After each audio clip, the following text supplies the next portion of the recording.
Hi guys, Kuya Dave here. Welcome sa Pinoy Short Creepy Stories. Ang mga kwentong maririnig mo dito ay halo ng mga naranasan, mga narimig at mga bagay na sana hindi na lang naisip. Hindi lahat ng takot kailangang sumigaw para maramdaman. Minsan, sapat na ang katahimikan.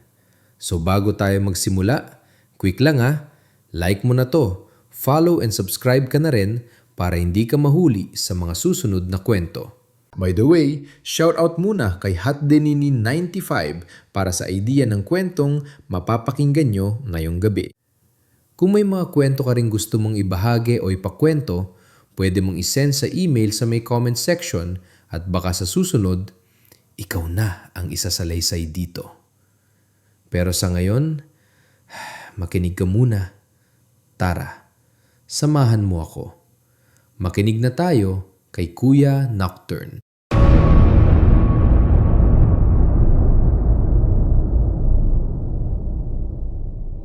Nabilis ka bang magtiwala?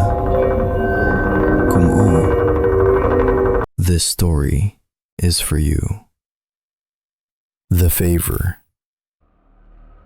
Sa isang liblib na baryo sa probinsya, pagkatapos ng isang malakas na bagyo, hirap ang buhay ng mga tao. Kapos ang pagkain, kulang ang trabaho, at halos lahat may iniinda. Sa gitna ng ganitong kalagayan, may isang kwentong tahimik na kumalat. Hindi sa radyo, hindi sa mga newspaper, kundi sa mga bulong-bulungan sa tindahan at sa terminal. Isang hapon, may isang dalagang nagngangalang Jillian, pauwi galing palengke. Tahimik lang siya. Sanay sa simpleng buhay sa baryo. Bitbit ng kaunting pinamili, naglalakad siya sa makitid na kalsada ng baryo nang mapansin niya ang isang lalaking bulag na dahan-dahang tumatawid sa gitna ng daan. Nagtagpo ang kanilang landas at napahinto si Jillian sa harap niya. Akala niya, manlilimos lang ang lalaki. Kaya agad siyang huminto at dinukot ang ilang barya sa bulsa. Iniabot niya sana yon, pero marahang umiling ang lalaki. Sa halip, iniabot niya ang isang sobre. Luma, gusot, at halos mapunit na sa gilid. At nakiusap kung maaari raw bang ihatid yon sa isang bahay sa dulo ng kalsada. Mahinahon ang boses ng lalaki. Parang pagod, parang nagmamadali. Dahil yun din ang daraanan ni Jillian pauwi, pumayag siya. Nang paalis na siya, lumingon pa siya pabalik para magtanong kung may kailangan pa ang lalaki. Pero wala na ituroon. Parang naglaho na lang. Sandaling napatigil si Jillian. Kinilabutan siya. Pero pinilit niyang huwag mag-isip ng kung ano-ano at nagpatuloy sa paglalakad. Habang naglalakad, napatingin siya sa sobre sa kanyang kamay. Kita ang kaunting bahagi ng papel sa loob. Saglit siyang nakaramdam ng pag-uusisa. Ano kaya ang laman nito? Pero hinigpitan niya ang hawak sa sobre. Hindi maaari, sabi niya sa sarili. Hindi sa kanya ang liham. Pagdating niya sa bahay na nakasulat sa sobre, tumigil muna siya sa harap ng pintuan. Tahimik ang paligid. Walang ilaw, walang ingay. Muling bumalik ang kanyang pag-uusisa. Isang silip lang, isang tingin lang. Pero sa halip, kumalabog ang kanyang kamao sa gate. Kumatok siya. Maya-maya, may nagbukas ng pinto. Isang lalaking malaki ang katawan, matangkad, malapad ang balikat.